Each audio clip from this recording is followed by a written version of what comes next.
महाअष्टमी का दिन था। पूरा मोहल्ला भक्ति के रंग में डूबा हुआ था। हर गली में दुर्गा माता के भजन गूंज रहे थे। हर दरवाजे पर दीपक टिमटिमा रहे थे और हर चेहरे पर श्रद्धा की चमक थी। हवा में अगरबत्ती की खुशबू थी और लोगों के दिलों में बस एक ही भाव, जय मां दुर्गा। लेकिन ठाकुर परिवार का माहौल बाकी घरों जैसा नहीं था। बाहर भले ही आरती की घंटियां बज रही थीं, लेकिन इस हवेली के भीतर धीरे धीरे एक तूफान उठ रहा था। एक ऐसा तूफान जो किसी के संस्कारों को, किसी की सच्चाई को और किसी के रिश्तों की बुनियाद को हिला देने वाला था। आना, ठाकुर परिवार की सबसे छोटी बहू, इस साल की पूजा की सारी जिम्मेदारी अपने हाथों में लिए हुई थी। वह सुबह से ही रसोई में खड़ी थी। माथे पर पसीने की बूंदें, लेकिन चेहरे पर संतोष की मुस्कान। उसने कन्या भोज के लिए हर व्यंजन अपने हाथों से बनाया, पूरी, चने, हलवा, खीर और कई तरह की मिठाइयाँ। उसके चेहरे पर थकान साफ झलक रही थी, पर आंखों में गर्व की चमक थी। वह जानती थी कि यह पूजा सिर्फ देवी माँ की नहीं, बल्कि उसके घर की प्रतिष्ठा की भी थी। इसी बीच घर के एक कोने में बैठी ठाकुर जी यानी अहाना की सास अपनी आंखों में कुछ और ही भाव लिए बैठी थीं। उन्हें यह अच्छा नहीं लग रहा था कि अब घर के लोग अहाना की तारीफ करने लगे हैं। यह वही छोटी बहू थी जो पहले उनके सामने कुछ कहने की हिम्मत नहीं करती थी, और आज वही पूरे घर की पूजा का निर्णय ले रही थी। ठाकुर जी के दिल में अहंकार का धुआं उठने लगा। उन्होंने मन ही मन कहा, अब बहुत हुआ, इसे सबक सिखाना ही पड़ेगा, वरना कल को यह पूरे घर की मालकिन बन जाएगी। इसी सोच के साथ उन्होंने नजर उठाई और देखा, दरवाजे पर खड़ा था श्यामल। श्यामल एक चालाक, लालची और चापलूस किस्म का आदमी था। उसे पैसे की बहुत भूख थी और झूठ बोलना उसका शौक। ठाकुर जी ने उसे इशारे से बुलाया और धीमे स्वर में कहा, श्यामल, अगर इस घर से अहाना चली जाए तो तेरा भाग्य खुल जाएगा। बस काम साफ सुथरा होना चाहिए, किसी को शक न हो। श्यामल मुस्कुराया। उसकी आंखों में चालाकी चमक उठी। उसने सिर झुकाया और कहा, आप चिंता मत कीजिए ठाकुर जी, अब खेल मेरा है। उसी क्षण एक साजिश का बीज बोया गया, जो धीरे धीरे जहर बनकर पूरे घर में फैलने वाला था। श्यामल ने अपनी चाल चलने के लिए घर के नौकर पोल्टू को फुसलाया। पोल्टू के मन में पहले से ही अहाना के लिए नफरत थी। उसे लगता था कि जब से अहाना आई है, सबका ध्यान उसी पर चला गया है। वह खुद को घर का पुराना वफादार समझता था, लेकिन अब उसे लगता था कि उसकी अहमियत खत्म हो गई है। श्यामल ने उसकी इसी कमजोरी पर वार किया। अगर तू थोड़ी सी हिम्मत दिखा दे तो अहाना की इज्जत मिट्टी में मिल जाएगी, उसने मुस्कुराते हुए कहा। पोल्टू पहले तो झिझका, फिर बोला, क्या करना होगा? श्यामल ने फुसफुसाते हुए कहा, बस इतना कर कि पूजा का भोग गायब हो जाए, बाकी सब अपने आप हो जाएगा। महाअष्टमी की शाम थी। पूरे घर में घंटियों की आवाज गूंज रही थी।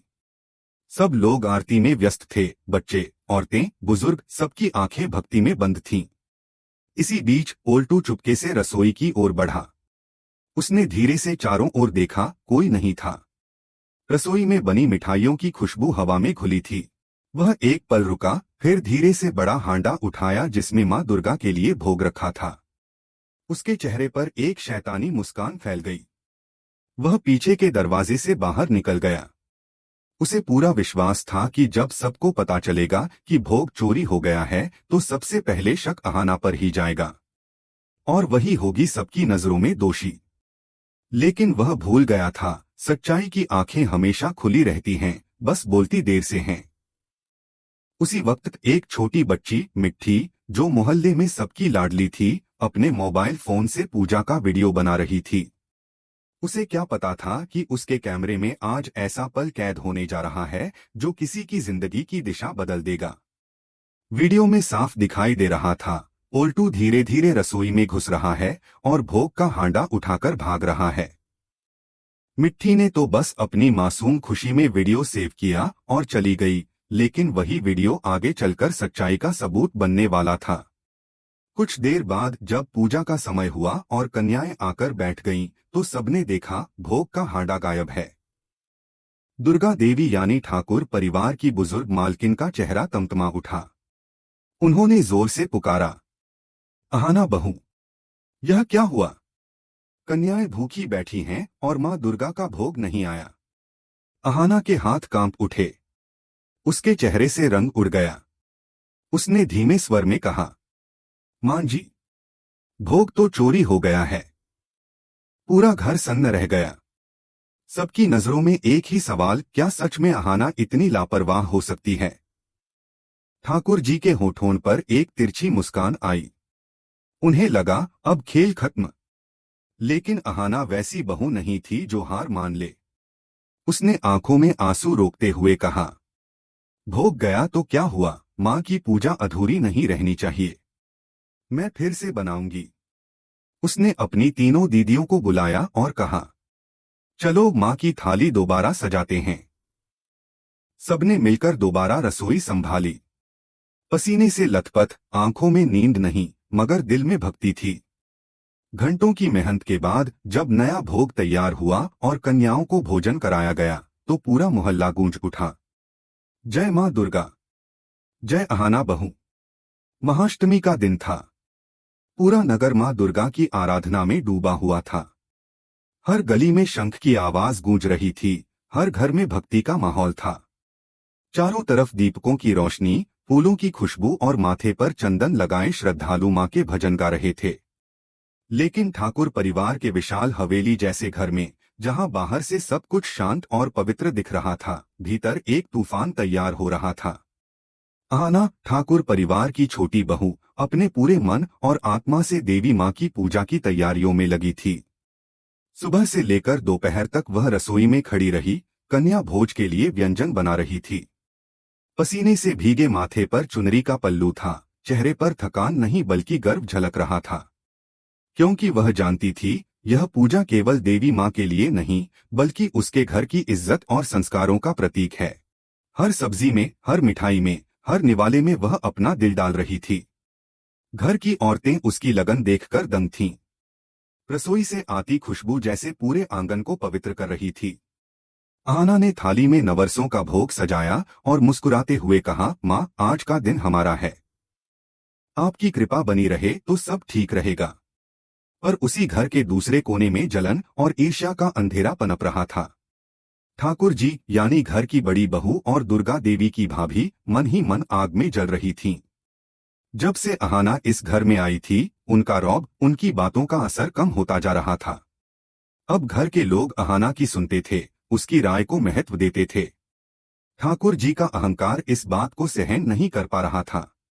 उन्होंने सोचा, यह छोटी सी बहू अब घर की मालकिन बनने चली है। इसे सबक सिखाना ही पड़ेगा। उनकी आंखों में जलन की आग और चेहरे पर चालाकी का साया था। तभी आंगन से गुजरता श्यामल उन्हें दिखा, एक चालाक और लालची आदमी जिसे बस पैसे से मतलब था।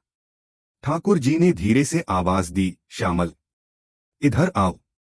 वह मुस्कुराते हुए बोली, अगर तुम चाहो तो तुम्हें अच्छा इनाम मिलेगा। बस इतना करना है कि इस घर से अहाना को बदनाम कर दो। श्यामल ने चतुर मुस्कान दी, ठाकुर जी, आप चिंता मत करें।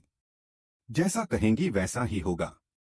और वहीं से शुरू हुई एक ऐसी साजिश जो किसी के संस्कारों की परीक्षा लेने वाली थी। इसी साजिश में शामिल था पोल्टू, घर का नौकर। उसके मन में भी अहाना के प्रति ईर्ष्या थी। उसे लगता था कि जब से अहाना आई है, सबका ध्यान उसी पर रहता है। वह खुद को भुलाया हुआ महसूस करता था। इसलिए जब ठाकुर जी और श्यामल ने उसे अपने खेल में शामिल किया, तो उसने बिना झिझक हामी भर दी। महाअष्टमी के दिन पूरा परिवार मां दुर्गा की आरती में व्यस्त था।